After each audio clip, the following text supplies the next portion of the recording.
حضرت عبداللہ بن زید رحمت اللہ تعالی علیہ آپ بہت ہی پائے کے بزرگ گزرے ہیں، اور آپ نے نکاح نہیں فرمایا۔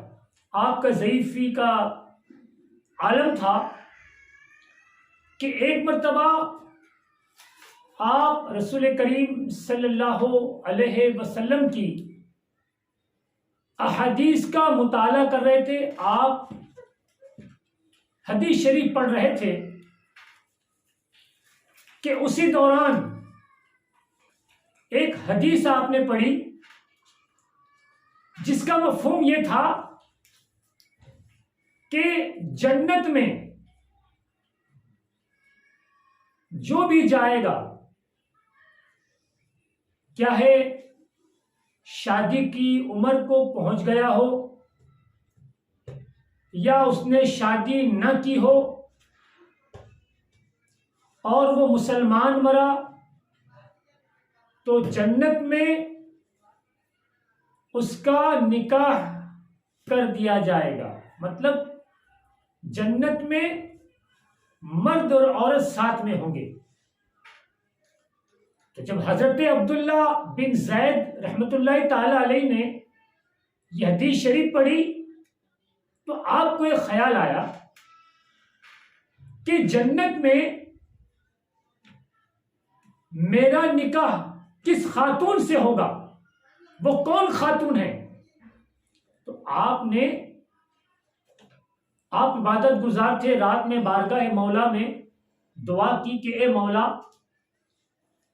میں نے دنیا میں تو نکاح نہیں کیا، لیکن تیرا یہ قانون ہے، تیری یہ رحمت ہے کہ جنت میں تو ہر مرد کے ساتھ ایک عورت کا نکاح کرے گا، تو وہ خاتون کون سی ہے جس کے ساتھ میرا نکاح ہوگا؟ دعا کی، دعا قبول نہیں ہوئی۔ دوسرے دن بھی آپ نے دعا کی، قبول نہیں ہوئی۔ تیسرے دن بھی آپ نے بارگاہ مولا میں دعا کی، تو تیسرے دن آپ کی دعا قبول ہو گئی، اور آپ خواب میں دیکھ رہے ہیں کہ ایک حضرت بلال حبشی کی دیش کی خاتون، حبشہ کی خاتون، وہ خواب میں حضرت عبداللہ بن زید کی آئی اور کہہ رہی ہے کہ میرا نام میمونہ ولید ہے، میں حبشہ بصرہ کی رہنے والی ہوں۔ جب حضرت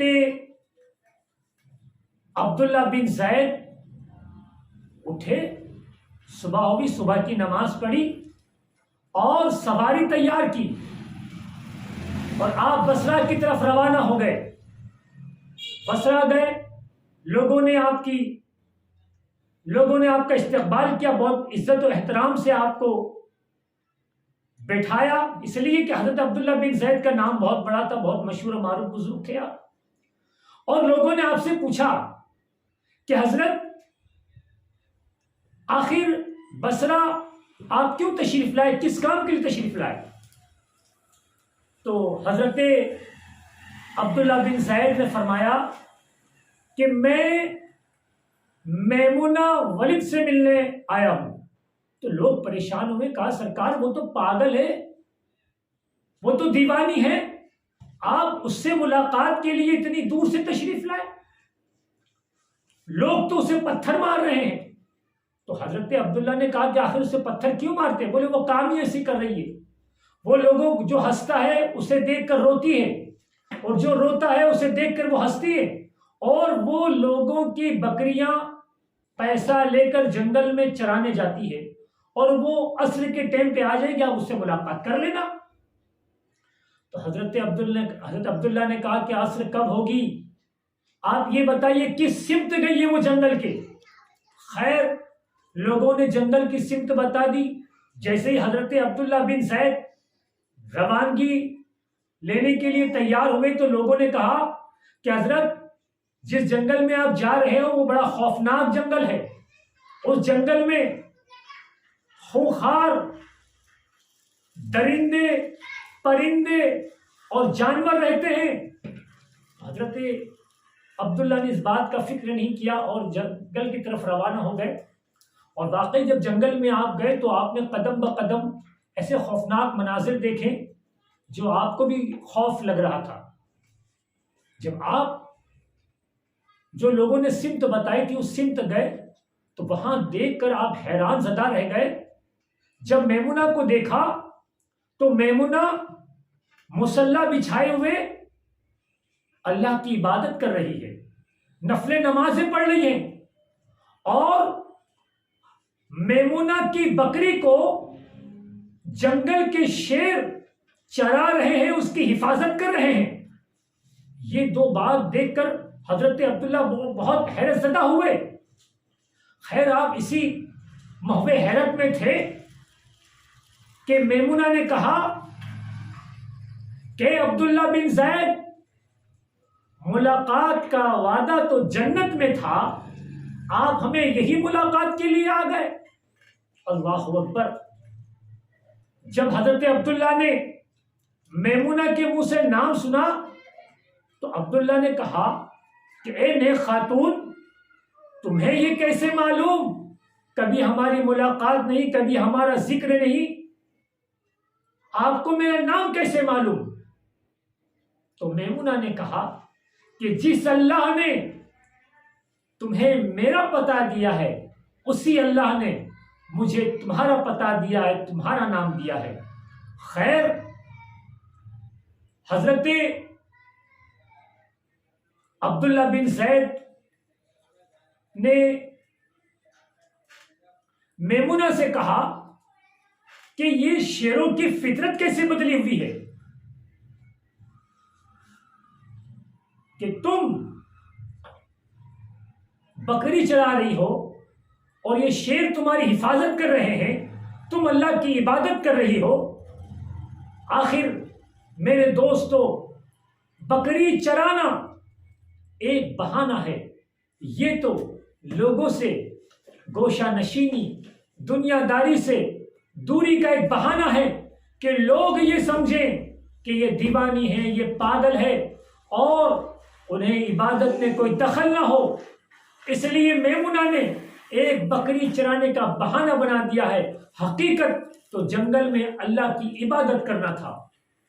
تو خیر تو حضرت عبداللہ بن زید نے میمونہ سے کہا کہ اے میمونہ، میں حیرت زدہ ہوں کہ شیر کا کام ہے بکریوں کو کھا جانا، شیر کا کام ہے گوشت کھانا، اور یہ فطرت کے خلاف کیا معاملہ ہے؟ تو حضرت میمونہ نے کہا کہ اے عبداللہ، جب سے میں نے اللہ سے صلح کر لی ہے تب سے شیروں نے میری بکریوں سے صلح کر لی ہے۔ میرے عزیزوں، میرے دوستوں، ہم بزرگان دین کی ہسٹری اٹھا کر دیکھتے ہیں تو ہمیں یہی ملتا ہے کہ ساری کائنات، چرندے پرندے، جن، شیاطین، غرض کر مخلوق اللہ والوں کی پیرو کرتے ہوئے نظر آتی ہے، ان کے سامنے جھکتے ہوئے نظر آتی ہے۔ کیوں؟ اس کی وجہ یہ ہے کہ ان لوگوں نے اللہ سے صلح کر لی ہے تو تمام مخلوق نے ان سے صلح کر لی ہے۔ ہم بڑے بڑے بزرگوں کے واقعات کو دیکھتے ہیں کہ انہوں نے پوری زندگی اللہ کی عبادت میں جنگلوں میں گزار دی، درندوں کے ساتھ گزار دی، اور خونخوار جانوروں کے ساتھ گزار دی، لیکن ان جانوروں نے انہیں ایذا نہیں دیا۔ کیوں؟ اس لیے کہ وہ اللہ کے ہو گئے تھے۔ تو وہی خونخوار جو لوگوں کو نقصان پہنچا رہے ہیں، وہی خونخوار جانور اللہ والوں کی حفاظت کر رہے ہیں۔ تو میرے دوستو، میرے بزرگوں، یہ اللہ والوں کی باتیں ہیں جو ہمیں قرآن و حدیث میں بتایا گیا ہے، لیکن اللہ والوں کی زندگی کو ہم دیکھتے ہیں تو ان کی زندگی قرآن و حدیث کا ایک پریکٹیکل ہے۔ تو اس لیے قرآن اور حدیث ایک تھیری کے طور پر ہمارے سامنے پیش کیا گیا ہے، لیکن ان تھیری کو اگر پریکٹیکل کی شکل میں دیکھنا ہے تو اولیاء اللہ کی زندگی کو دیکھیں، پیران کرام کی زندگی کو دیکھیں، سیرت رسول کو دیکھیں، صحابہ کرام کے کردار کو دیکھیں، اولیاء اللہ کے کیریکٹر کو دیکھیں، تو آپ کو ان کی زندگی قرآن و حدیث کے بتائے ہوئے اقوال اور بتائے ہوئے طریقوں کو پریکٹیکل کرتے ہوئے نظر آتی ہے۔ تو میرے دوستوں، میرے بزرگوں، ہم اپنی اولاد کو، ہم اپنے بچوں کو ہمیشہ پیران کرام، اولیاء کرام، صحابہ کرام کی سیرت کو پڑھنے کا، ان کے کردار کو پڑھنے کی انہیں تلقین دیجیے، اور انہیں واقعہ ہمارے بزرگوں کا بتاتے رہیں، تاکہ ہمارے بزرگوں کی محبت ہمارے آنے والی نسلوں کے دل میں ہو، اور ان کے دل سے ہمارے بزرگوں کی عقیدت کوئی بد مذہب، کوئی بے دین نکال نہیں سکتا۔ تو میرے دوستوں، میرے عزیزوں، ان ویڈیو کو آپ زیادہ سے زیادہ لوگوں میں شیئر کریں، تاکہ ایسے واقعات زیادہ سے زیادہ لوگوں میں عام ہو۔ السلام علیکم ورحمۃ اللہ وبرکاتہ۔